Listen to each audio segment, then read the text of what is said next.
कल्पना कीजिए एक ऐसे युग की जहां शौर्य, धोखा और नफरत की कहानियां सीधे खून से लिखी जा रही थीं, जहां एक ही सिंहासन के लिए अपने ही भाई एक दूसरे के खून के प्यासे हो गए। ये सिर्फ कोई पुरानी कहानी नहीं है, बल्कि धर्म, अधर्म और कुछ ऐसे फैसलों की एक बेहद जटिल महागाथा है जिन्होंने सचमुच पूरे इतिहास को बदल के रख दिया। आइए इस अद्भुत गाथा के सफर पर चलते हैं।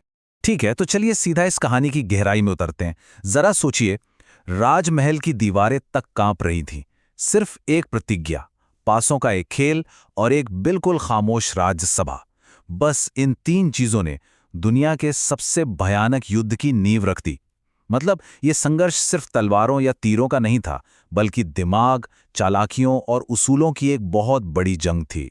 अब कुरुवंश का ये जो पूरा विस्तार था ना, ये जितनी तेजी से बढ़ा, इसकी उलझनें उतनी ही गहरी होती गईं। शुरुआत देखिए महाराज शांतनु और देवी गंगा से।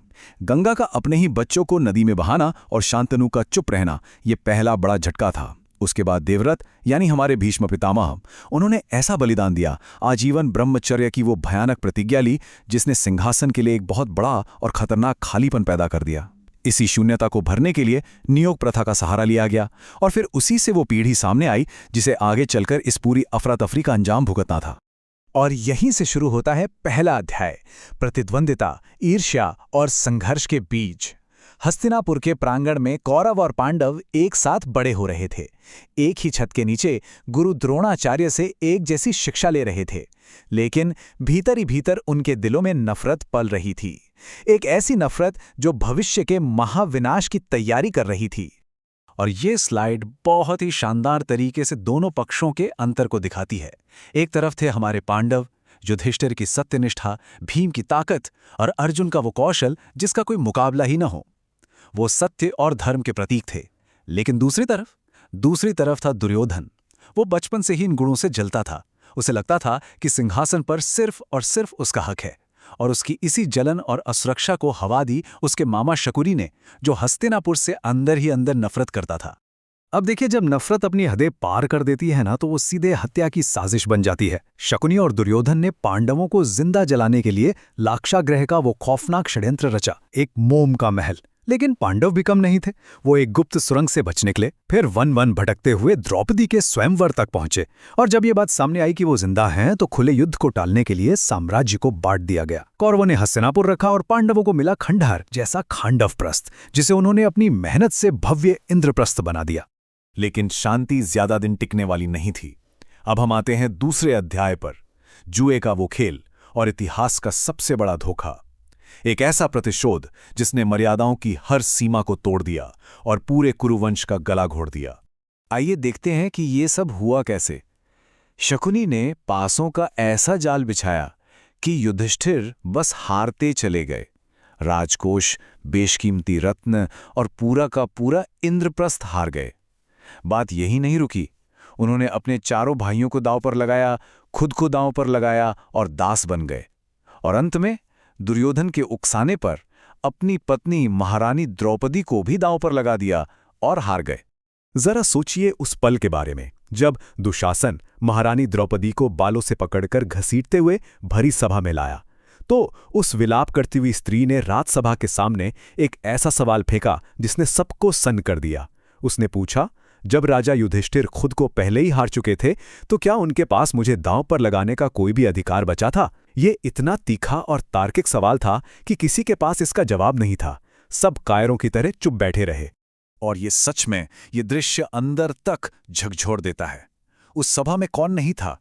हस्तिनापुर के सबसे ज्ञानी और शूरवीर भीष्म पितामह, गुरु द्रोण, विदुर, सब धर्मशास्त्र की किताबों में उलझे रहे और एक स्त्री का सरेआम चीरहरण होता रहा। वो तो भगवान कृष्ण का चमत्कार था जिसने द्रौपदी की लाज बचा ली। लेकिन इन महान लोगों की उस खामोशी ने उसी दिन विनाश का बीज बो दिया था। इसी अपमान की आग से जन्म लिया प्रतिशोध की उन प्रतिज्ञाओं ने, जिनका अंजाम सिर्फ युद्ध होना था। तो इस भयानक अपमान का नतीजा क्या हुआ? 12 साल का वनवास और 1 साल का ज्ञातवास। ये कोई छोटी मोटी सजा नहीं थी। राजमहलों की सुख सुविधाओं में पले बड़े राजकुमारों को जंगलों की खाक छाननी पड़ी। लेकिन उनके अनुशासन को मानना पड़ेगा। उन्होंने इस समय को रोने में नहीं, बल्कि खुद को मानसिक और शारीरिक रूप से और भी मजबूत बनाने में लगाया। और फिर विराट नगर में वेश बदलकर रहने का वो जोखिम भरा अज्ञातवास भी पार कर लिया। और यहीं से शुरू होता है हमारा तीसरा अध्याय, कुरुक्षेत्र का महायुद्ध। शांति के सारे रास्ते पूरी तरह बंद हो चुके थे। सुई की नोक के बराबर जमीन देने से भी इनकार कर दिया गया था और अब युद्ध की रणभेरी बज उठी थी। अब इस स्लाइड में जो दिलचस्प बात है वो ये है कि कागज पर देखें तो लगेगा कौरव तो बहुत ताकतवर थे, 11 अक्षौहिणी सेना थी उनके पास, जबकि पांडवों के पास सिर्फ 7। लेकिन क्या युद्ध सिर्फ गिनती से जीते जाते हैं? असली ताकत तो कहीं और ही थी, जिसे दुर्योधन का अहंकार कभी देख ही नहीं पाया। देखिए, युद्ध से ठीक पहले क्या हुआ? दुर्योधन और अर्जुन दोनों श्री कृष्ण के पास गए। कृष्ण ने 2 विकल्प रखे, एक तरफ उनकी पूरी हथियारों से लैस नारायणी सेना और दूसरी तरफ निहत्थे कृष्ण खुद, जो सिर्फ मार्गदर्शन करेंगे। दुर्योधन ने बिना सोचे सेना चुन ली, उसे लगा उसने बाजी मार ली है। लेकिन अर्जुन ने विनम्रता से श्री कृष्ण को चुना, क्योंकि वो जानते थे कि असली हथियार तलवारें नहीं बल्कि सही नैतिक और रणनीतिक मार्गदर्शन है। और फिर युद्ध भूमि में जब अर्जुन ने अपने ही दादा, गुरु और सगे संबंधियों को सामने देखा तो वो पूरी तरह टूट गए। उनके हाथ से गांडीव छूटने लगा। तब उस युद्ध के शोरगुल के बीच एकदम गहरा सन्नाटा छा गया। श्री कृष्ण ने अर्जुन को वो उपदेश दिया जिसे हम श्रीमद् भगवद गीता कहते हैं, आत्मा ना जन्म लेती है ना मरती है। फल की चिंता छोड़कर अपना कर्म करो, और अगर अपनों के खिलाफ भी अधर्म से लड़ना पड़े तो यही तुम्हारा परम कर्तव्य है। खैर, युद्ध शुरू हुआ और 10 दिनों तक भीष्म पितामह को हराना नामुमकिन सा लग रहा था। लेकिन उनका पतन सिर्फ एक सैन्य हार नहीं थी, ये एक बहुत बड़ा सबक था। ये दिखाता है कि कैसे खुद की बनाई गई कठोर प्रतिज्ञाएं एक अच्छे इंसान को भी अत्याचारियों का साथ देने पर मजबूर कर देती हैं। अंततः शिखंडी को ढाल बनाया गया, जिस पर भीष्म ने वार नहीं किया और वो बाणों की शैया पर गिर पड़े। भीष्म के बाद सेनापति बने गुरु द्रोणाचार्य, और उन्हें भी रोकना लगभग असंभव था। तब युधिष्ठिर को, जो हमेशा सत्य बोलते थे, एक बहुत बड़ा समझौता करना पड़ा। उन्होंने कहा, अश्वत्थामा मारा गया, परंतु हाथी। लेकिन हाथी शब्द शोर में डूब गया। द्रोण ने हथियार डाल दिए और उनका वध हो गया। ये दिखाता है कि युद्ध में सही और गलत की लकीरें कितनी धुंधली हो जाती हैं। कभी-कभी बड़े सत्य के लिए छोटे झूठ का सहारा लेना पड़ता है। अब बारी आती है उस योद्धा की जिसकी कहानी सच में रुला देती है, कर्ण। जन्म से ही उसे उपेक्षा का सामना करना पड़ा और इसी वजह से वो दुर्योधन का वफादार बन गया। लेकिन जब उसके रथ का पहिया कीचड़ में फंसा तो कृष्ण ने बिल्कुल साफ शब्दों में कहा कि वफादारी अच्छी चीज है, लेकिन इसे बुनियादी उसूलों और धर्म से ऊपर नहीं रखा जा सकता। अधर्म का साथ देने की कीमत तो चुकानी ही पड़ती है। इन सब के बाद अंततः आमना सामना हुआ भीम और दुर्योधन का, एक भयंकर गदा युद्ध, जहां भीम ने दुर्योधन की जांग तोड़ दी। लेकिन ये अंत कोई साफ सुथरा अंत नहीं था। हिंसा ने रात के अंधेरे में एक और भयानक रूप लिया, जब बचे हुए कौरव योद्धाओं ने सोते हुए पांडव बच्चों को बेरहमी से मार डाला। इस युद्ध का अंत इतना खौफनाक था कि जश्न मनाने लायक कुछ भी नहीं बचा था।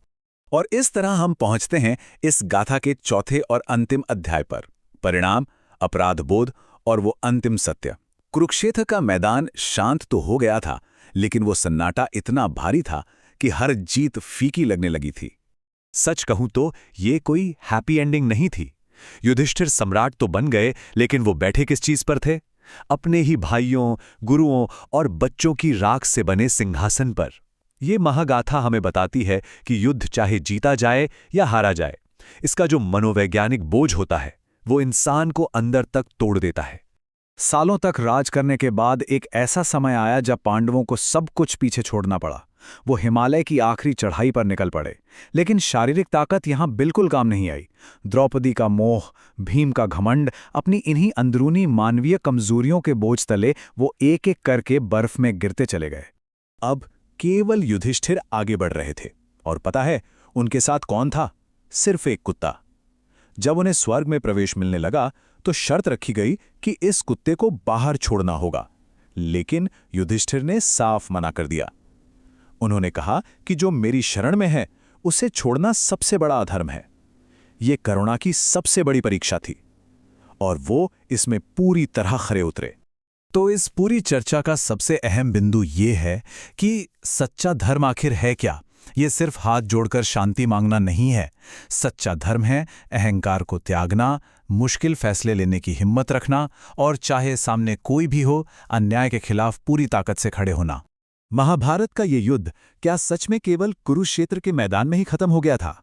नहीं, ये युद्ध आज भी हम सबके मन के भीतर हर रोज चलता है, डर, लालच और स्वार्थ के खिलाफ। तो अंत में सवाल यही है, क्या हमारे भीतर आज भी वो साहस बाकी है कि हम अपने अंदर के धर्म को पहचान सकें और उसके लिए लड़ सकें? सोचिएगा जरूर।